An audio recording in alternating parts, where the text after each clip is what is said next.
You know, I know your opponent very well. She's been up to my office looking for campaign contributions over the years. And she's very aggressive on contributions, but she's not very aggressive on getting things done. That was President Trump going after New York Senator Kirsten Gillibrand's record in what the senator is now calling a, quote, sexist attack. Watch. Did you hear some of his criticisms, like his hit at you for asking for campaign contributions, as gendered? Yes, that was clearly a sexist smear, and it was intended specifically to silence me. Gillibrand's Republican opponent, Shel Farley, is now firing back in a statement writing, quote, crying sexism because President Trump assailed her failed record as a senator is an insult to women who have endured real abuse. The fact is that it took almost 12 years for Gillibrand to pass one bill, she says. The renaming of a post office, that is her record. Here now to sort it all out with us tonight, Ben Shapiro, editor-in-chief of DailyWire.com. Ben, good to see you. Thanks for being here tonight. She's running against a woman who has now called her out on using the president's comments as gender-based.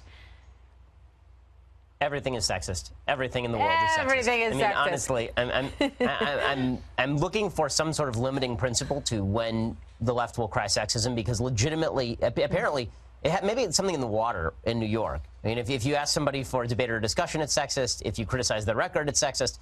No matter what you do, apparently, it's sexist. And this doesn't have any sort of purchase with the public anymore. It's just boring. If you don't like the criticism, then fight back against the criticism, explain why it's wrong, explain why the criticism is ignorant. But to claim that someone criticized your record and therefore it's because you're a woman is just so off-putting and really, I think, alienating for a broad majority of the American public, even though Gillibrand will, of course, be fine in the state of New York. Yeah, and I think that, you know, for a lot of women, it's a cop-out. I think most women want to be judged on the merits of their argument, their legislative record, or whatever it is that is the record of their work. And I think that's what Shel Farley is pointing to here. You know, it's very interesting to me whether or not this will work for Democrats, because we all remember the war on women working one time around in the presidential election cycle. But they're hammering and hammering and hammering this point home over and over again, which leads me to think that they do believe that it will work again.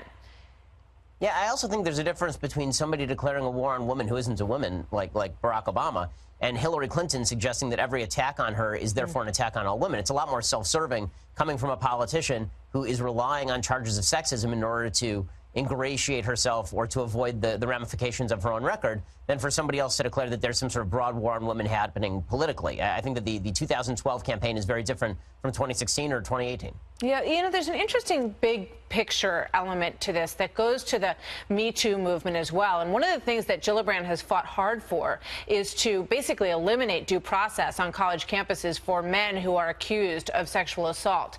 And Shel Farley is also going after her on this front, claiming that, you know, all of these cases need to be looked at individually.